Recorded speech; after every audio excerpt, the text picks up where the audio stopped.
This is made by SeaQualizer. So it has a setting in here that you can set to automatically this thing release, lock up like that, and it's automatically release at 100 feet, 200 feet, and 300 feet. So, and it's made in USA. See, just hook up the cowcod here. Make sure you have a heavy sinker in line. Drop it down. This is how you descend the giant. All right, that's a 5 pound, and just let it go down.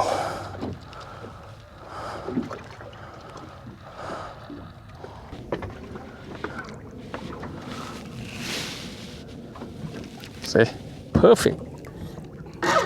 Worked like a charm.